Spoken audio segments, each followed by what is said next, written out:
ಯಾರು ಹೇಳ್ತಾರೆ ಬಂದು ತುಂಬಾ ಜನ ಶ್ರುತಿ ಏರ್ಸಿ ಪದ್ಯ ಹೇಳಿ ಅಂತ. ಸ್ವರ ಇಲ್ಲದಿದ್ರೆ ನಾಳೆ ನಮ್ಮನ್ನ ಯಾರು ಮಾತಾಡ್ಸೋರಿಲ್ಲ. ಖಂಡಿತ ಇವತ್ತು ಹೇಳಿ ಅನ್ನೋರು ತುಂಬಾ ಜನ ಇರ್ತಾರೆ. ನಮ್ಗೆ ಶಕ್ತಿ ಮೀರಿ ಶ್ರುತಿಯನ್ನು ಹಾಕಿ ಹಾಡೋದ್ರಿಂದ ಹೆಚ್ಚಿನ ಭಾಗವತರಿಗೆ ಅದರಿಂದ ತೊಂದರೆಗಳೇ ಇದೆ ಬಿಟ್ರೆ ಒಳ್ಳೇದಂತೂ ಖಂಡಿತ ಇಲ್ಲ.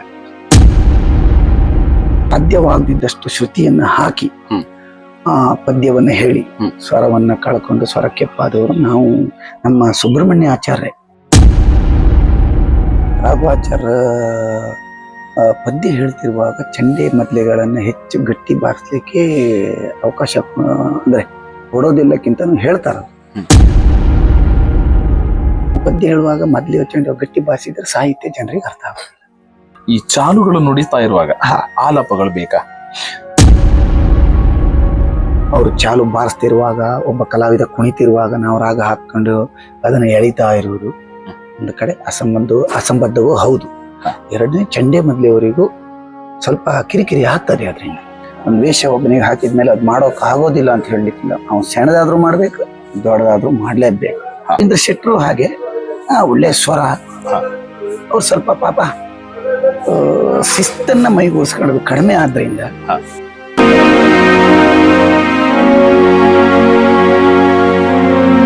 ಪ್ರಿಯ ವೀಕ್ಷಕರೇ, ಕಾರ್ಯಕ್ರಮವನ್ನು ನೋಡಿ ಹಾಗೆ ಸುಮ್ಮನಾಗಬೇಡಿ. ನಮ್ಮ ಕಲಾಜೀವಿ ಯೂಟ್ಯೂಬ್ ಚಾನೆಲ್ ಅನ್ನ ಸಬ್ಸ್ಕ್ರೈಬ್ ಮಾಡಿ, ಶೇರ್ ಮಾಡಿ, ನಮ್ಮನ್ನ ಪ್ರೋತ್ಸಾಹಿಸಿ. ನಮ್ಮ ಚಾನೆಲ್ ಅನ್ನು ಸಬ್ಸ್ಕ್ರೈಬ್ ಮಾಡಿ ಪ್ಲೀಸ್. ನಗರ ಅನ್ನಪಶೆಟ್ಟಿ ಅವರು ಹೇಳಿ ಸರ್. ತಾವು ಒತ್ತು ಭಾಗವತರಾಗಿದ್ದ ಕಾಲಕ್ಕೆ ಒಂದು ನಿಗದಿತವಾದಂತಹ ಶ್ರುತಿಯಲ್ಲಿ ತಾವು ಆ ಒಂದು ಶ್ರುತಿಯಲ್ಲಿ ಪದ್ಯವನ್ನ ಕೇಳಿದವರು ಅದೆಷ್ಟೋ ಜನ ತಮ್ಮ ಸುಶ್ರಾವ್ಯ ಪದ್ಯಕ್ಕೆ ಮನಸ್ಸು ಹೊತ್ತು ತಮ್ಮ ಅಭಿಮಾನಿಗಳಾದವರಿದ್ದಾರೆ. ಹಾಗೆ ತಾವು ಪದೋನ್ನತಿ ಆಗ್ತೀರಿ. ಒತ್ತು ಬಾಧಿತದಿಂದ ಪ್ರಧಾನ ಭಾಗವತಿಗೆ ಬರ್ತದೆ. ಅಲ್ಲಿ ಶ್ರುತಿಗಳು ಬದಲಾವಣೆ ಆಗ್ತವೆ. ಅಲ್ಲಿ ಆ ಶ್ರುತಿಗಳಲ್ಲಿ ಈ ಕಲೆಯ ಅಭಿಮಾನಿಗಳಿಗೆ ಒಂದು ನೆಮ್ಮದಿಯ ಒಂದು ಕರ್ಣಾನಂದನ ಕೊಡುವುದಕ್ಕೆ ತಾವು ಯಾವ ರೀತಿ ತಯಾರಿಗಳನ್ನು ಮಾಡ್ಕೊಳ್ತಾ ಇದ್ದೀವಿ? ನಮ್ಮ ಸ್ವರಕ್ಕೆ ಎಷ್ಟು ಶಕ್ತಿ ಇದೆ, ಆ ಶಕ್ತಿಯ ಅನುಗುಣಕ್ಕಾಗಿ ಶ್ರುತಿಯನ್ನ ಹಾಕಿ ನಾವು ಪದ್ಯ ಹೇಳೋದ್ರಿಂದ ನಮ್ಮ ಸ್ವರದ ಒಂದು ಇದು ಉಳಿತದೆ, ಒಂದು ಗುಣಮಟ್ಟವೂ ಉಳಿತದೆ, ಒಂದು ಇಂಪು ಕೂಡ ಇರ್ತದೆ. ನಮ್ಗೆ ಶಕ್ತಿ ಮೀರಿ ಶ್ರುತಿಯನ್ನ ಹಾಕಿ ಹಾಡೋದ್ರಿಂದ ಹೆಚ್ಚಿನ ಭಾಗವತರಿಗೆ ಅದರಿಂದ ತೊಂದರೆಗಳೇ ಇದೆ ಬಿಟ್ರೆ ಒಳ್ಳೇದಂತೂ ಖಂಡಿತ ಇಲ್ಲ. ನಮ್ಮ ಸ್ವರಕ್ಕೆ ಏನು ಶ್ರುತಿ, ನಮ್ಗೆ ಒಂದು ಬಿಳಿ 3 ಬಿಳಿ 4 ಅಂದ್ರೆ ನಮಗೆ ನಮ್ಮ ಸ್ವರಕ್ಕಲ್ಲ, ಅದು ಹೈ ಪಿಚ್. ಬಿಳಿ 3 ಸುಶ್ರಾವ್ಯವಾಗಿ ಹಾಡುವಂತ ಶ್ರುತಿ. ಎಲ್ಲಾ ಭಾಗವತರುಗಳಿಗೂ ಬಿಳಿ 3 ಸುಶ್ರಾವ್ಯವಾಗಿ ಹಾಡುವಂತ ಶ್ರುತಿ ಅದು. ಅದಕ್ಕೂ ಹೆಚ್ಚಿನ ಸ್ವರ ಇರ್ಬೇಕಾದ್ರೆ ಈಗ ಈ ರಾಘವಾಚಾರ್ಯರು, ಹೊಸಂಗಡಿ ರವಿಶೆಟ್ಟಿಯು, ಇಂಥ ದೊಡ್ಡ ಅಂತ ಅಬ್ಬರದ ಸ್ವರ ಇದ್ದವರಿಗೆ ಮಾತ್ರ ಹೆಚ್ಚು ಶ್ರುತಿ ಹಾಕಿ ಹಾಡುವಂತ ಶಕ್ತಿ ಇದೆ. ನಮ್ಗೆ ಇಲ್ಲ ಅಂತಲ್ಲ, ಒಂದೊಂದ್ ದಿನ ನಾವು ಯಾವ ಶ್ರುತಿಲೂ ಹೇಳಬಲ್ಲ. ನಿರಂತರ ಹೇಳಲಿಕ್ಕೆ ನಮ್ಮ ಸ್ವರದಲ್ಲೆಲ್ಲ ಕಷ್ಟವೇ. ನಾವು ಇದ್ದುದ್ರಲ್ಲೇ ಚಂದ ಮಾಡಿ ಕೊಡುವಂತದನ್ನ ನಾವು ಮೊದಲು ಕಲಿಬೇಕು. ಕಲ್ತ ನಾವು ಸಾಧಾರಣ ಜನರಿಗೆ ಸ್ವಲ್ಪ ಮುಗಿಸಿ ಅಂತ ಒಂದು ಪ್ರಯತ್ನ ಮಾಡುವುದು ಒಳಿತ ಕೇಳಕ್ ಅನಿಸ್ತದೆ. ಶ್ರುತಿಯನ್ನು ಹೆಚ್ಚಾಕಿ ನಾವು ಪದ್ಯಗಳನ್ನು ಹೇಳುವಂತ ಪ್ರಯತ್ನ ಮಾಡುವಂತದ್ದು ಅಂದ್ರೆ ಹೇಗಂತ ಹೇಳಿದ್ರೆ, ನಮ್ಮ ಕಣ್ಣೆದ್ರೆ ಈಗಾಗಲೇ ಕೆಲವ್ರನ್ನ ನಾವು ನೋಡಿದೀವಿ. ಎಷ್ಟೋ ಭಾಗವತರು ನಮ್ಗೆ ಸಾಧ್ಯವಾಗದಿದ್ದಷ್ಟು ಶ್ರುತಿಯನ್ನ ಹಾಕಿ ಪದ್ಯವನ್ನ ಹೇಳಿ ಸ್ವರವನ್ನ ಕಳ್ಕೊಂಡು ಸ್ವರಕ್ಕೆಪ್ಪಾದವರು ನಾವು ನಮ್ಮ ಸುಬ್ರಹ್ಮಣ್ಯ ಆಚಾರ್ಯ ತುಂಬಾ ಏರು ಶ್ರುತಿ ಹಾಕಿ ಪದ್ಯವನ್ನ ಹೇಳೋದು ಅಭ್ಯಾಸ ಮಾಡಿದ್ರು. ಕೊನೆಗೆ ತೀರ್ಕೊಳ್ಳಿಕ್ಕೆ 1-2 ವರ್ಷ ಇರುವಾಗ ಅವಾಗ ಕೆಲವು ಸಮಯದಲ್ಲಿ ಅವರಿಗೆ ಹೋಗಿ ರಂಗಸ್ಥಳ ಕೂತಾಗ ಪದ್ಯ ಹೇಳಿದ್ರೆ ಕೇಳ್ತಾ ಇರ್ಲಿಲ್ಲ. ಯಾಕಂದ್ರೆ ಹೈ ಶ್ರುತಿಯಲ್ಲಿ ಪದ್ಯ ಹೇಳಿದವ್ರ ಅವ್ರು ಹೋಗುವ ಸಮಯದಲ್ಲಿ ಆ ಶ್ರುತಿ ಇರೋದಿಲ್ಲ, ಇಳಿ ಇರ್ತದೆ. ಅವಾಗ ಆ ಶ್ರುತಿಗೆ ಪದ್ಯ ಹೇಳಿಕ್ಕೆ ಆಗುದಿಲ್ಲ. ಅವ್ರಿಗೆ ಇರುವ ಶ್ರುತಿಗೆ ಕೂಡಿಸ್ಲಿಕ್ಕೆ ಕಷ್ಟ ಆಗ್ತದೆ. ಅದು ನಮಗೂ ಆಗ್ತದೆ. ಕೆಲವೊಂದೊಂದು ದಿನ ನಾವು ಕಪ್ 3 ಹಾಕಿ ಇಲ್ಲಿ ಪದ್ಯ ಹೇಳ್ತೇವೆ. ಒಂದೊಂದ್ ದಿನ ಮಾರನೇ ದಿನ ನಾವು ಕಪ್ಪೆರಡಕ್ಕೆ ಹೋಗಿ ಪದ್ಯ ಹೇಳುವಾಗ ಅಂದ್ರೆ ಪದ್ಯ ಹೇಳು ತುಂಬಾ ಕಷ್ಟ ಆಗ್ತದೆ. ಅಂದ್ರೆ ಸ್ವರ ಕೆಳಗೆ ಬರ್ಲಿಕ್ಕೆ ತಾಯಿಯಲ್ಲಿ ಸ್ಥಿರವಾಗಿ ಕೆಳಗೆ ಬರ್ಲಿಕ್ಕೆ ಒದ್ದಾಟ ಆಗ್ತದೆ. ಅಂತ ಒದ್ದಾಟದಲ್ಲಿ ನಾವು ಪದ್ಯ ಹೇಳ್ತೇವೆ. ಕಷ್ಟಪಟ್ಟು ಹಾಡುವುದಕ್ಕಿಂತ ಇಷ್ಟಪಟ್ಟು ಹಾಡುವುದು. ನಮ್ಮ ಭಾಗವತರಾದವರು ನಮ್ಮ ಸ್ವರದ ತ್ರಾಣ ಎಷ್ಟಿದೆ ಅಷ್ಟಕ್ಕೆ ಸರಿಯಾದ ಒಂದು ಶ್ರುತಿ ಅಂತ ನಮಗೆ ಗೊತ್ತಿರ್ತದೆ ಹಾಡುವವರಿಗೆ. ಆ ಶ್ರುತಿಯಲ್ಲೇ ಹೆಚ್ಚಿನ ದಿನಗಳು ನಾವು ಪದ್ಯ ಹೇಳುವುದನ್ನ ಮಾಡಿದ್ರೆ ಸ್ವರವನ್ನ ಈಗ ಒಂದು 10 ವರ್ಷ ಜಾಸ್ತಿ ಪದ್ಯ ಹೇಳುವವರು ಮತ್ತೊಂದ್ 2 ವರ್ಷ 3 ವರ್ಷ ಹೆಚ್ಚು ಹೇಳಬಹುದು. ನಮಗೆ ಆಗದಿದ್ದಷ್ಟು ಶ್ರುತಿ ಹಾಕೊಂಡು ಪದ್ಯ ಹೇಳೋದ್ರಿಂದ ಬೇಗ ನಮಗೆ ಧ್ವನಿಗೆ ಹೊಡೆದು ನಾವು ಹಾಡುವುದನ್ನ ಶೀಘ್ರದಲ್ಲೇ ಒಂದು 50 ವರ್ಷ 52 ವರ್ಷ ಅನ್ನೋದ್ರೊಳಗೆ ಯಕ್ಷಗಾನದಲ್ಲಿ ನಾವು ಭಾಗವತರಾದವರು ರಿಜೆಕ್ಟ್ ಆಗ್ಬೇಕಾಗ್ತದೆ, ಅಂದ್ರೆ ತೆರವಾಗ್ಬೇಕಾಗ್ತದೆ. ಆದವರು ಇದ್ದಾರೆ ತುಂಬಾ ಜನ. ಈ ರೀತಿಯಾಗಿ ನಮ್ಮ ಸ್ಥಾನ ಎಷ್ಟು ಅನ್ನೋದಾಗಿ ನೋಡ್ಕೊಳ್ಬೇಕಾಗ್ತದೆ. ಯಾರೋ ಹೇಳ್ತಾರೆ ಬಂದು ತುಂಬಾ ಜನ ಶುಚಿ ಏರ್ಸಿ ಪದ್ಯ ಹೇಳಿ ಅಂತ. ಒಂದು ದಿನ ಹೇಳ್ಬೋದು, ದಿನ ಅದನ್ನು ನಾವು ಮೈಗೂಡಿಸ್ಕೊಳ್ಬಾರ್ದು, ಜಾಗೃತರಾಗಿರ್ಬೇಕು. ಸ್ವರ ಇಲ್ಲದಿದ್ರೆ ನಾಳೆ ನಮ್ಮನ್ನ ಯಾರು ಮಾತಾಡ್ಸೋರಿಲ್ಲ. ಖಂಡಿತವಾಗಿ ಇವತ್ತು ಹೇಳಿ ಅನ್ನೋರು ತುಂಬಾ ಜನ ಇರ್ತಾರೆ. ಅವರಿಗಾಗೆ ಇರೋದು, ನಾವು ಹೇಳೋದು ಅವರಿಗಾಗೆ. ಆದ್ರೆ ನಮ್ಮ ಜಾಗ್ರತೆಯನ್ನ ಮೀರಿ ನಾವು ಹೆಚ್ಚಾಗಿ ವ್ಯವಹಾರ ಮಾಡ್ಲಿಕ್ಕೆ ಹೋಗ್ಬಾರ್ದು. ಭಾಗವತರ ಅದು ಜ್ಞಾನ ನಮ್ಮ ತಲೆಯಲ್ಲಿ ಇರಲೇಬೇಕು. ನಗರ ಅಣ್ಣಪ್ಪ ಶೆಟ್ಟಿ ಅವರೇ, ತಮ್ಮ ಯಕ್ಷ ಪಯಣದಲ್ಲಿ ಅನೇಕ ಪ್ರಸಂಗಗಳನ್ನ ರಂಗಸ್ಥಳದಲ್ಲಿ ಆಡಿಸಿದವರು ತಾವಿದ್ದೀರಿ. ತಮ್ಮ ಸ್ವರ ಮಾಧುರ್ಯದಿಂದ ಅನೇಕ ಮೇರು ಕಲಾವಿದರನ್ನ ಕುಣಿಸಿದವರು ತಾವಿದ್ದೀರಿ. ತಮ್ಮ ನೆಚ್ಚಿನ ಪ್ರಸಂಗಗಳು ಅನ್ನೋದಾಗಿ ತಮ್ಮ ಮನಸ್ಸಿಗೆ ಒಂದು ಹತ್ತಿರವಾದ ಕೆಲವು ಪ್ರಸಂಗಗಳಿರ್ತವೆ. ಆ ಪ್ರಸಂಗಗಳು ಯಾವುದು? ಜೊತೆಯಲ್ಲಿ ಅನೇಕ ಕಲಾವಿದರ ಒಡನಾಟ ಅಲ್ಲಿ ಬರ್ತದೆ. ಮುಮ್ಮೇಳದ ಕಲಾವಿದರು, ಹಿಮ್ಮೇಳದ ಕಲಾವಿದರು, ಇವರ ಒಡನಾಟಗಳು ಹೇಗಿತ್ತು? ತಮ್ಮ ನೆಚ್ಚಿನ ಪ್ರಸಂಗಗಳು ಯಾವುದು ಅನ್ನೋದಾಗಿ ತಿಳಿಸ್ಬೋದು. ನೆಚ್ಚಿನ ಪ್ರಸಂಗ ಅಂತ ಹೇಳಿದ್ರೆ ರಾಮಾಯಣದಲ್ಲಿ ಪಂಚವಟಿ, ವಾಲಿ ಸುಗ್ರೀವ ಕಾಳಗ ಮತ್ತು ಅತಿಕಾಯ ಮೋಕ್ಷ, ರಾವಣ ವಧೆ, ಇದೆಲ್ಲ ನಂಗೆ ತುಂಬಾ ಇಷ್ಟ. ರಾಮಾಯಣದ ಪ್ರಸಂಗಗಳು, ಮಹಾಭಾರತದ ಪ್ರಸಂಗಗಳಕ್ಕಿಂತನೂ ರಾಮಾಯಣದ ಪ್ರಸಂಗಗಳ ಬಗ್ಗೆ ಸ್ವಲ್ಪ ಒಲವು ಹೆಚ್ಚು ನನಗೆ. ಹೌದು, ನನಗೆ ಅನುಭವ ಇರೋದು ಕಡಿಮೆ ಆದ್ರೂ ಬೇರೆಯವ್ರ ಪದ್ಯ ಕೇಳಿ ನನಗೆ ತುಂಬಾ ಅದು ರಾಮಾಯಣದ ಒಲವು, ಸ್ವಲ್ಪ ಆ ಪದ್ಯಗಳ ಒಂದು ಇಷ್ಟ ಮೊದ್ಲಿಂದನು. ಕಲಾವಿದರು ತುಂಬಾ ಒಳ್ಳೊಳ್ಳೆಯವರು. ಅರಾಟಿಯವರು ಸಹ, ಅರಾಟಿಯವರಿಗೂ ಒಂದು ಪದ್ಯ ಹೇಳಿದ್ದು ಉಂಟು ನಾನು ಕಮಲಶಿಲೆ ಮೇಳದಲ್ಲಿ. ಅದೊಂದು ಭಾಗ್ಯ ಸಿಕ್ಕಿದೆ ನಮ್ಗೆ. ನಾವು ಸಣ್ಣವ್ರು ಸಂಗೀತ ಮಾಡಿ 1-2 ಪದ್ಯ ಹೇಳುವ ಕಾಲದಲ್ಲಿ ಅರಾಟಿಯವರಿಗೂ 1-2 ಪದ್ಯ ನಾವು ಹೇಳಿದ್ವಿ. ಅರಾಟಿಯವರು, ಮೋಹನ್ ದಾಸ್ ಶೆಣೆ ಅವರು, ಉಪ್ಪಂದ ನಾಗೇಂದ್ರ ಅವರು, ಮತ್ತೆ ಜಲವಳ್ಳಿ ವಿದ್ಯಾಧರ್ ಜಲವಳ್ಳಿ ಅವರು, ಮತ್ತೆ ಶಂಕರ ಹೆಗಡೆ, ನಿಲ್ಕೋಡು ಶಂಕರ, ಮತ್ತೆ ಹೆನ್ನಬೈಲ್ ಸಂಜೀವ್ ಶೆಟ್ಟಿ ಅವರು ಬಯಲಾಟದಲ್ಲಿ. ನಮ್ಗೆ ಐರ್ಬೈಲ್ ಆನಂದ್ ಶೆಟ್ಟಿಗೂ ಸಹ 1-2 ಪದ್ಯ ಹೇಳುವ ಅವಕಾಶ ಸಿಕ್ಕಿದೆ. ನಾವು ಮಾರಣಕಟ್ಟೆ ಮಾಡೋದ್ರಿಂದ ನಾರಾಡಿ ಬಹು ಶೆಟ್ರು, ಆದ್ರಿ ಗೋಪಾಲ್ ಗಾಣಿಗರು, ಹಿರಿಯ ಕಲಾವಿದರು ತುಂಬಾ ಸಿಕ್ಕಿದ್ದಾರೆ. ಮತ್ತು ಭಾಗವತರುಗಳು ಒಳ್ಳೊಳ್ಳೆಯವರು ಭಾಗವತರು ಸಿಕ್ಕಿದ್ದು ನಮ್ಗೆ ಯೋಗವೇ ಸರಿ. ತಮಗೆ ಸಿಕ್ಕಿದಂತ ನೆಚ್ಚಿನ ಹಿಮ್ಮೇಳವನ್ನು ನೆನಪಿಸಬಹುದಾ? ನೆಚ್ಚಿನ ಹಿಮ್ಮೇಳ ಅಂತ ಹೇಳಿದ್ರೆ ನನಗೆ ಮದ್ದಳೆಯಲ್ಲಿ ಮೊದ್ಲಿಂದನು ನಮ್ಗೆ ಹೆರಂಜಾಲು ಬಾಲಕೃಷ್ಣ ಗಾಣಿಗರವರು ಮದ್ದಳೆಯನ್ನ ನಾನು ಸ್ಮರಿಸ್ತೇನೆ. ನಾವು ಅವ್ರ ಮದ್ದಳೆ 1 ವರ್ಷ ನನಗೆ ಮಂದರ್ಶನ ಸಿಕ್ಕಿತ್ತು. ಅವರು ಮದ್ದಳೆ ಅಂದ್ರೆ ಏನೂ ಇಲ್ಲದಿದ್ದ ಮದ್ದಳೆಯನ್ನು ಇನ್ನಿಲ್ಲದ ರೀತಿಯಲ್ಲಿ ನುಡಿಸುವಂತ ಒಂದು ಚಮತ್ಕೃತಿ ಅವರು ಮದ್ದಳೆಗಾರಿಕೆಯಲ್ಲಿ ಇದೆ. ಮತ್ತೆ ಪದ್ಯಗಳು ನಮ್ಗೆ ನೆನಪಾಗ್ದು, ಅಥವಾ ನಾವು ಶಿಸ್ತಲ್ಲಿ ಅಲ್ಲಿಗೆ ಘಾತಕ್ಕೆ ಸರಿಯಾಗಿ ಹೇಳದೇ ಇದ್ರೆ ಆ ಮದ್ದಳೆಯಲ್ಲಿ ಹೇಳಿತ್ತು ಘಾತದಲ್ಲಿ ಹೇಳಿ ಹೀಗೆ ಅಂತ ಮದ್ದಳೆಯಲ್ಲಿ ತೋರಿಸುವಂತ ವ್ಯಕ್ತಿ ಹೆರಂಜಾಲು ಬಾಲಕೃಷ್ಣ ಗಾಣಿಗರು. ಅದೊಂದು ನನಗೆ ಈಗಲೂ ನೆನಪಿದೆ. ಒಂದು ಪರಿಪಕ್ವ ಭಾಗವತನಾಗುವಲ್ಲಿ ಅಷ್ಟು ನಮ್ಮನ್ನ ಹಿಡಿತದಲ್ಲಿ ಕೂಡ ಮಧ್ಯ ಅನುಭವಗಳನ್ನು ಹೇಳ್ತಾರೆ. ಅದನ್ನು ನೀವು ಸ್ಮರಿಸ್ತೀರಿ. ಚೆಂಡೆಯಲ್ಲಿ ನಮ್ಮ ಶ್ರೀಕಾಂತ್ ಶೆಟ್ಟಿ ಅವರು ಎಡಮಗಿಯವರು ಒಂದು, ಮತ್ತೆ ರಾಧಾಕೃಷ್ಣ ಕೊಂಚತಾಯಿ ಅಂತ ಕಮಲಶಿಲೆಯಲ್ಲಿ ಮೇಳದಲ್ಲೂ ಇದ್ರು. ಈಗ ಕಮಲಶಿಲೆ ಇದು ಹಳ್ಳಿ ಒಳೆಯಲ್ಲಿ ವಾಸ. ರಾಧಾಕೃಷ್ಣ ಕೃಷಿ ಅವರು ತುಂಬಾ ತೋಟ ಎಲ್ಲ ಇದ್ದವರು. ಅವರು ಚೆಂಡೆ ಎಲ್ಲ ಅಂತ ಹೇಳಿದ್ರೆ ತುಂಬಾ ಇಷ್ಟ. ನಮ್ಗೆ ಸ್ವಲ್ಪ ಅಬ್ರ ಅಂದ್ರೆ ನಮ್ ಸ್ವರ್ಗೂ ಅಬ್ರ ಕಡಿಮೆ, ಅತಿ ಅಬ್ಬರದ ಚೆಂಡೆ ಮದ್ಲಿಗಳು ನಮ್ಗೆ ಸ್ವಲ್ಪ ಕಷ್ಟ ಆಗ್ತದೆ. ಆದ್ರಿಂದ ನಮ್ಮ ಸ್ವರಕ್ಕೆ ಅನುಕೂಲವಾದ ಚೆಂಡೆ ಮದ್ಲೆ ಅಂದ್ರೆ ನಮ್ಗೆ ಸ್ವಲ್ಪ ಮದ್ಲಿನ ಇಷ್ಟ. ತಮ್ಮ ಅಭಿಪ್ರಾಯದ ಪ್ರಕಾರ ಯಕ್ಷಗಾನದ ಭಾಗವತನಿಗೆ ಅವನ ಸ್ವರಕ್ಕೆ ಅನುಕೂಲವಾಗಿ ಈ ಪಕ್ಕವಾದ್ಯಗಳ ಸಾಥ್ ಹೇಗಿರ್ಬೇಕು ಅನಿಸ್ತದೆ? ಆ ಪಕ್ಕವಾದ್ಯದ ಸಾಥ್ ಅಂತ ಹೇಳಿದ್ರೆ ನನ್ನ ಆಲೋಚನೆ ಪ್ರಕಾರ ನಾವೀಗ ಪೇರಡೂರು ಮೇಳದ ಆಟವನ್ನು ಹೆಚ್ಚಾಗಿ ಅವಾಗ ನಾನು ಪದ್ಯಗಳನ್ನು ಕೇಳ್ತೇನೆ. ರಾಘವಾಚಾರ್ಯ ಪದ್ಯ ಹೇಳ್ತಿರುವಾಗ ಚೆಂಡೆ ಮದ್ಲೆಗಳನ್ನ ಹೆಚ್ಚು ಗಟ್ಟಿ ಬಾರಿಸ್ಲಿಕ್ಕೆ ಅವಕಾಶ ಅಂದ್ರೆ ಕೊಡೋದಿಲ್ಲಕ್ಕಿಂತ ಹೇಳ್ತಾರ. ಗಟ್ಟಿ ಬಾರಿಸಿದ್ರೆ ಪದ್ಯ ಹೇಳಲಿಕ್ಕೆ ತೊಂದರೆ ಆಗ್ತದೆ. ಪದ್ಯ ಮುಗಿದ ನಂತರ ಗಟ್ಟಿ ಬಾರಿಸಿ, ಅದು ಮೊದ್ಲಿಂದನೂ ಇತ್ತದು. ಈಗ ಏನಾಗ್ಬಿಟ್ಟಿದೆ, ಸ್ವಲ್ಪ ಕಡಿಮೆ ಇದೆ ಅದ್ರದ್ದು.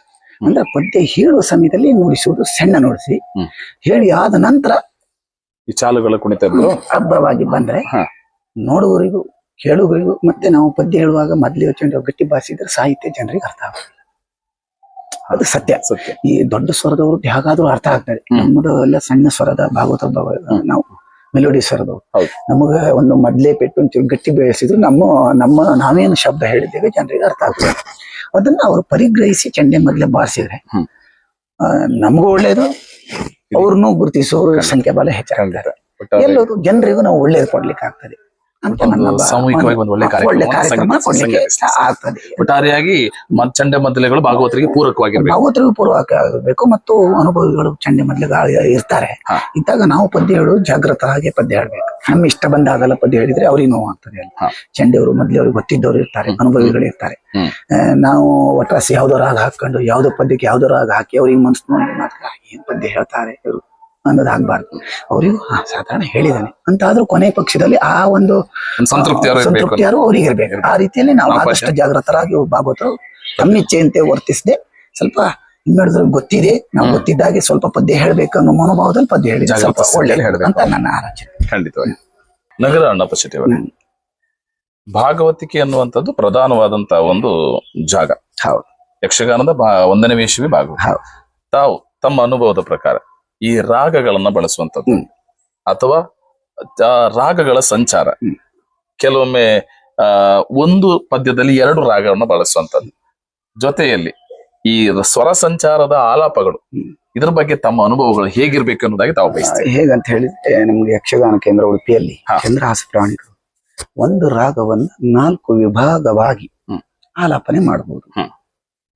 ಒಂದು ರಾಗ ಅಂದ್ರೆ ಆಲಾಪನೆ ಹೇಗೆ, ಒಂದು ರಾಗ ಈಗ ಯಾವ್ದಾದ್ರು ಒಂದು ರಾಗವನ್ನು ಒಂದು ಹಂತದ ಏರಿಗೆ ಹೋಗುದು, ಅದ್ರ ನಂತರ ಹೈ ಪಿಚ್ಗೆ ಹೋಗುದು, ಅಲ್ಲಿಂದ ಒಂದು ಹಂತ ಸ್ವಲ್ಪ ಕೆಳಗೆ ಬರುವುದು, ಅದರಿಂದ ಕೊನೆಗೆ ಆಲಾಪನೆ ಮುಕ್ತಾಯ ಮಾಡಿ ನಿಲ್ಲಿಸುವುದ ಒಂದು ಕ್ರಮವನ್ನು ಅಲ್ಲಿ ಹೇಳ್ಕೊಟ್ಟಿದ್ರು ನಮ್ಗೆ. ಪ್ರತಿಯೊಂದು ರಾಗಕ್ಕೂ ಹೇಳ್ಕೊಟ್ಟಿದ್ದಾರೆ. ಈಗ ನಾವು ಇಲ್ಲಿ ಮೇನ್ ಭಾಗವತಿಗೆ ಬಂದ್ಮೇಲೆ ಶ್ರುತಿಯರು ಮತ್ತು ಈ ಜೋರ್ ಪದ್ಯಗಳಿಗೆಲ್ಲ ಸ್ವಲ್ಪ ಹೆಚ್ಚು ನಾವು ತಾಕತ್ತು ಹಾಕಿ ಹಾಡೋದ್ರಿಂದ ಎಲ್ಲಾ ರಾಗಗಳನ್ನು 4 ವಿಭಾಗವಾಗಿ ನಮ್ಗೆ ಆಲಾಪನೆ ಮಾಡ್ಲಿಕ್ಕೆ ಸ್ವಲ್ಪ ಕಷ್ಟ ಆಗ್ತದೆ. ಅಲ್ಲಿ ಸರಿಯಾಗಿ ನಮ್ಗೆ ಹೇಳ್ಕೊಟ್ಟಿದ್ರು. ಅವಾಗ ಹೇಳ್ತಿತ್ತು ನಾವು ಭಾಗವತಿ ಮಾಡುವ ಸಮಯದಲ್ಲಿ ಪ್ರತಿಯೊಂದು ರಾಗವನ್ನು ಅವ್ರು ಹೆಚ್ಚು ನಮ್ಗೆ ರಾಗ ಅನುಭವ ಕಡಿಮೆ. ಆ ಕಡಿಮೆ ರಾಗ ಏನ್ ಹೇಳ್ಕೊಟ್ಟಿದ್ದಾರ ಅವರು, ಆದಷ್ಟು ರಾಗಗಳನ್ನ 4 ವಿಭಾಗವಾಗಿ ಆಲಾಪನೆ ಮಾಡ್ತಿದ್ದೆ ನಾನು. ಅದ್ ನನಗೆ ಹೇಳ್ಕೊಟ್ಟಿದ್ದಾರೆ ನನಗೆ, ಹೀಗೆ ಹೇಳ್ಬೇಕು, ಹೀಗೆ ಹೋಗಿ ಒಂದು ರಾಗ ಹೀಗೆ ಹೋಗಿ ಹೀಗೆ ಬರ್ಬೇಕು, ಅಲ್ಲಿಗೆ ನಿಲ್ಬೇಕು ಅನ್ನೋದು ಅಲ್ಲಿ ನಮ್ಗೆ ಹೇಳ್ಕೊಟ್ಟದ್ದು ಇವತ್ತು ನಮ್ಗೆ ನೆನಪಿದೆ. ಅಲ್ಲಿ ಹೇಳ್ಕೊಡುವಾಗೆಲ್ಲ ಸರಿಯಾಗಿ ಹೇಳ್ಕೊಟ್ಟಿದ್ರಿಂದ ನಮ್ಗೆ ಕೆಲವು ರಾಗಗಳೆಲ್ಲ ಸ್ಪಷ್ಟವಾದಂತ ಸ್ವರ ಗೊತ್ತಿದೆ. ಕೆಲವರಿಗೆ ಈಗಲೂ ಒಳ್ಳೊಳ್ಳೆ ಭಾಗವತರುಗಳು ಇದ್ದಾರೆ. ಅವರಿಗೆ ಆ ಮೂಲದಲ್ಲಿ ಆ ರಾಗ ಸಂಚಾರ ಹೇಗೆ ಹೇಳ್ಕೊಡ್ಬೇಕನ್ನೋದನ್ನ ಹೇಳ್ಕೊಡ್ಲಿಲ್ವೋ ಅಥವಾ ಇವ್ರು ಕಲೀಲಿಲ್ವೋ ಅನ್ನೋ ಉದ್ದೇಶದಿಂದ ತುಂಬಾ ಒಳ್ಳೆ ಭಾಗವತರಿಗೆ ಅದೊಂದು ತೊಂದರೆಗಳಿದೆ ಅವ್ರಿಗೆ ಪಾಪ. ಅಂದ್ರೆ ಅವರಿಗೆ ಸ್ಪಷ್ಟಪಡಿಸ್ಲಿಕ್ಕೆ ಸ್ವರ ಇದ್ರು ಆಗ್ತಾ ಇಲ್ಲ ಅಂದ್ರೆ ಅಭ್ಯಾಸ ಆಗದೆ ಇರುವುದರಿಂದ ತೊಂದರೆ ಆಗಿದೆ. ಸ್ವರ ಸಂಚಾರದಲ್ಲಿ ಅಬ್ಬರದ ಸ್ವರ ಇದೆ, ಎಲ್ಲಿಗೆ ಮುಗಿಸ್ಬೇಕು, ಎಲ್ಲಿಗೆ ಆರಂಭ ಮಾಡಬೇಕು ಅನ್ನೋದು ಚಿತ್ರಣ ಸ್ವಲ್ಪ ಕಡಿಮೆ ಇದೆ, ಅಭ್ಯಾಸ ಬೇಕು. ಹೌದೌದು.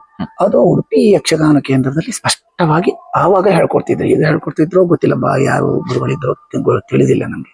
ಅವಾಗ ಅಷ್ಟು ಸರಿಯಾಗಿ ಹೇಳಲೇಬೇಕು, ಹೇಳದಿದ್ರೆ ಹೇಳಲಿಕ್ಕೆ ಬಿಡ್ತಿರ್ಲಿಲ್ಲ. ಹಾಗೆ ಮಾಡಿ ಹೇಳ್ಕೊಟ್ಟಿದ್ರು. ಅದು ನಮ್ಗೆ ಒಂದು ವರ ಆಗಿದೆ. ಅದೊಂದು ರೀತಿಯಲ್ಲಿ ಒಳ್ಳೇದು. ಈಗ ಒಂದು ರಾಗವನ್ನು ಹೇಳ್ಕೊಡೋದಾದ್ರು ನಮ್ಗೆ ಅದು ಜ್ಞಾಪಕಕ್ಕೆ ಬರ್ತದೆ. ಈಗ ಈ ರಾಗವನ್ನು ಹೀಗೆ ಹೇಳ್ಕೊಡುವ ಈ ಹುಡುಗರಿಗೆ, ನಾನು ಎಲ್ಲಾರು ಸಂಪೆಕಟ್ಟೆ ಕಲೆ ಎಲ್ಲಾದ್ರೂ ಅಪರೂಪಕ್ಕೆ ಕ್ಲಾಸಿಗೆ ಹೋಗ್ತಿದ್ದೆ. ಅವಾಗ ಕೆಲವರಿಗೆಲ್ಲ ಆ ರೀತಿಯೆಲ್ಲ ಹೇಳ್ಕೊಟ್ಟಿದ್ದು, ಅವ್ರು ಹೇಳ್ಕೊಟ್ಟಿದ್ದ ರೀತಿಯಲ್ಲಿ ಒಂಚೂರು ನಗರ ಅಣ್ಣಪ್ಪ ಶೆಟ್ಟಿ ಅವರೇ, ಈ ಚಾಲುಗಳು ನುಡಿತಾ ಇರುವಾಗ ಆಲಾಪಗಳು ಬೇಕಾ? ಚಾಲುಗಳು ನುಡಿಯುವಾಗ ಭಾಗವತರು ಒಂದು ರಾಗವನ್ನು ಹಾಕಿ ಪದ್ಯ ಹೇಳ್ತಾ ಇರುವಾಗ ಒಂದು ಸ್ವಲ್ಪ 1-2 ಸೆಕೆಂಡ್ ಅಥವಾ 5 ಸೆಕೆಂಡ್ ಮುಂದುವರಿಸಿದ್ರೆ ಅಡ್ಡಿಲ್ಲ. ಅವರು ಚಾಲು ಬಾರಿಸ್ತಿರುವಾಗ, ಒಬ್ಬ ಕಲಾವಿದ ಕುಣಿತಿರುವಾಗ ನಾವು ರಾಗ ಹಾಕೊಂಡು ಅದನ್ನು ಎಳಿತಾ ಇರುವುದು ಒಂದು ಕಡೆ ಅಸಂಬದ್ಧವೂ ಹೌದು. ಎರಡನೇ ಚಂಡೆ ಮದ್ಲೆಯವರಿಗೂ ಸ್ವಲ್ಪ ಕಿರಿಕಿರಿ ಆಗ್ತದೆ. ಅದರಿಂದ ನಾವು ರಾಗ ಅಂತ ಹಾಡ್ತಾ ಇರುವಾಗ ಅವರಿಗೆ ಬಾರಿಸುವ ಸ್ಪಷ್ಟತೆ, ಅವ್ರು ಬಾರಿಸಿದವರಿಗೆ ಅರ್ಥ ಆಗದಿದ್ದ ಒಂದು ಸನ್ನಿವೇಶ ನಿರ್ಮಾಣ ಆಗ್ತದೆ. ಕುಣಿಯೋರು ಕುಣಿಯೋದನ್ನು ನೋಡ್ಕೊಳ್ಬೇಕು, ಈ ಕಡೆ ಇವರು ಅವ್ರು ಕುಣಿಯೋದಕ್ಕೆ ಸರಿಯಾಗಿ ಬಾರಿಸೋದನ್ನ ಆಲೋಚನೆ ಮಾಡ್ಕೊಂಡು ಬಾರಿಸ್ಬೇಕು. ಅವಾಗ ನಾವೊಂದು ರಾಗವನ್ನ ಅಲ್ಲಿ ಹಾಕಿ ಅವರಿಗೆ ಒಂದು ರೀತಿ ತೊಂದರೆ ಕೊಟ್ಟ ಹಾಗೆ ಆಗ್ತದೆ ಅಂತ ನನ್ನ ಮನೋಭಾವ. ಆದಷ್ಟು ಮಟ್ಟಿಗೂ ಯಾವುದು ತಾಳದ ಪದ್ಯ ಹೇಳುವಾಗ ರಾಗಗಳನ್ನ ಕುಣಿಯುವ ಸಮಯದಲ್ಲಿ, ಚಾಲೋ ಸಮಯದಲ್ಲಿ ಬಳಕೆ ಮಾಡುವುದು ಅಷ್ಟು ಸೂಕ್ತವಲ್ಲ ಅಂತ ನನ್ನ ಆಲೋಚನೆ. ಅವರಿಗೆ ಪೂರಕವಾಗಿ ಅವರಿಗೆ ಒಂದು ಅವಕಾಶ. ಮತ್ತೆ ಎರಡನೇ ಅವರು ಅದನ್ನ ಕಲಾವಿದರಿಗೆ ಯಾವ ರೀತಿ ಕುಣಿದ್ರು ಆ ರೀತಿ ಒಂದು ಸ್ಪಂದಿಸಬೇಕಲ್ಲ. ನಾವಿಲ್ಲಿ ರಾಗವನ್ನು ಹಾಕಿದ್ರೆ ಅವ್ರಿಗೆ ಸ್ವಲ್ಪ ಈ ಕಡೆ ಆ ಕಡೆ ಏನೋ ಒಂಥರ ಗೊಂದಲ ಆಗ್ತದೆ, ತೊಂದರೆ ಆಗ್ತದೆ. ನಾವು ಬಾರಿಸಿದ್ದು ಕೇಳ್ತೇವೆ, ಇದೆಯೋ ಇದು ಒಂದು ಒಂಥರ ಗೊಂದಲಕ್ಕೆ ಬೀಳ್ತಾರೆ. ಆಗ್ಬಾರ್ದು. ಅವರಿಗೆ ಬಿಟ್ಟು ಬಿಡ್ಬೇಕನ್ನೋ ನಂಗೊಂದು ತಮ್ಮದೊಂದು ಅಭಿಪ್ರಾಯ. ಅಭಿಪ್ರಾಯ. ಅಣ್ಣಪ್ಪ ಶೆಟ್ಟಿ ಅವರು, ಹೇಳಿ ಸರ್. ಆರಂಭದ ದಿನಗಳಲ್ಲಿ ತಾವು ಕಮಲಶಿಲೆ ಮೇಳಕ್ಕೆ ಹೋದಾಗ ಹೌದು. ಮೇಳದ ಯಜಮಾನರಾಗಿರುವಂತಹ ನಾರಾಯಣ್ ಶೆಟ್ಟಿ ಅವರು, ಭಾಗವತರಾಗಿರುವಂತಹ ರವೀಂದ್ರ ಶೆಟ್ಟಿ ಅವರು, ಇಂತಹ ಪ್ರಭಾವಿ ವ್ಯಕ್ತಿಗಳ ಪ್ರಭಾವ ತಮ್ಮ ಮೇಲಿದೆ. ಆ ಪ್ರಭಾವದ ದಿನಗಳು, ಅವರ ವರ್ಚಸ್ಸು, ಅವರ ಒಂದು ಶಿಸ್ತು ಯಾವ ರೀತಿ ಇತ್ತು ಅಂತ ನೀವು ತಾವು ಹಂಚ್ಕೊಳ್ಬೋದಾ? ಶಿಸ್ತು ಅಂತ ಹೇಳಿದ್ರೆ ನಾರಾಯಣ್ ಶೆಟ್ಟಿ ಕಲಾವಿದರನ್ನು ಶಿಸ್ತಲ್ಲಿ ಇರ್ಬೇಕಂತ ಬಯಸುವಂತವ್ರು. ಅವ್ರು ಹೇಳಿದ ಮಾತನ್ನು ನಡಿಬೇಕಂತ ಈಗಲೂ ಅನುಭವ ಇತ್ತು ಅವರಿಗೆ. ಒಂದ್ ವೇಷ ಒಬ್ಬನಿಗೆ ಹಾಕಿದ್ಮೇಲೆ ಅದ್ ಮಾಡೋಕ್ ಆಗೋದಿಲ್ಲ ಅಂತ ಹೇಳಲಿಕ್ಕಿಲ್ಲ. ಅವ್ನು ಸಣ್ಣದಾದ್ರೂ ಮಾಡ್ಬೇಕು, ದೊಡ್ಡದಾದ್ರೂ ಮಾಡ್ಲೇಬೇಕು. ನಾವು ಸಂಗೀತಕ್ಕಿದ್ರು ಅಥವಾ ಭಾಗವತ ಆದ್ಮೇಲೆ ಆದ್ರೂ ಇಂಥ ಪ್ರಸಂಗಕ್ಕೆ ಪದ್ಯ ಹೇಳಲಿಕ್ಕೆ ಹೋಗ್ಬೇಕಂದ್ಮೇಲೆ ಹೋಗ್ಲೇಬೇಕು. ಆಗೋದಿಲ್ಲ ಅಂತ ಮಾತು ಬರ್ಲಿಕ್ಕಿಲ್ಲ. ಆ ತರ ಕಂಡೀಷನ್. ಕಲಾವಿದರು ಈ ರವೀಂದ್ರ ಶೆಟ್ಟರು ಹಾಗೆ ಒಳ್ಳೆ ಸ್ವರ. ಅವ್ರು ಸ್ವಲ್ಪ ಪಾಪ ಶಿಸ್ತನ್ನ ಮೈಗೂಡಿಸ್ಕೊಳ್ಳೋದು ಕಡಿಮೆ ಆದ್ರಿಂದ ಈಗ ಅವ್ರಿಗೆ ದೇವ್ರು ಕೊಟ್ಟಂತ ಒಂದು ಸ್ವರವೋ ಅವ್ರ ಒಂದು ಅನುಭವಕ್ಕೂ ಅವರು ಅದನ್ನ ಬಳಸ್ಕೊಂಡದ್ದು ಕಡಿಮೆ ಆಯ್ತು ಅಂತ ನನ್ ಮನ್ಸು. ಅಂತ ಒಂದು ಸಿರಿ ಕಂಠಕ್ಕೆ ಸಿಕ್ಕಿದ ಕಲೆ ಅಂದ್ರೆ ಕಂಠದಲ್ಲಿ ಲೋಪವೇ ಇಲ್ಲ. ಎಷ್ಟೊತ್ತಿಗೆ ಹೋಗಿ ಎಷ್ಟೊತ್ತು ಪದ್ಯ ಹೇಳಿದ್ರು ಅದೇ ಸ್ವರ. ಅಂತ ಸ್ವರ ಎಲ್ಲಾ ಭಾಗವತರಿಗೂ ಸಿಗೋದಿಲ್ಲ, ಬೆರಳೆಣಿಕೆ. ಅಂತವರ ಒಂದು ಪ್ರಭಾವ ತಮ್ಮ ಮೇಲಿದೆ. ಯಕ್ಷಗಾನ ಕಲಾವಿದರ ಬದುಕಿನ ಕತೆ, ವ್ಯತೆ, ನೋವು, ನಲಿವುಗಳನ್ನ ಅನಾವರಣಗೊಳಿಸುವ ನಮ್ಮ ಕಲಾಜೀವಿ ಯೂಟ್ಯೂಬ್ ಚಾನೆಲ್ ನ ಸಬ್ಸ್ಕ್ರೈಬ್ ಮಾಡಿ, ಶೇರ್ ಮಾಡಿ, ನಿಮ್ಮವರಿಗೆಲ್ಲ ತಲುಪಿಸುವ ಮೂಲಕ ನಮ್ಮ ಪ್ರಯತ್ನಕ್ಕೆ ತಮ್ಮ ಪ್ರೋತ್ಸಾಹವಿರಲಿ.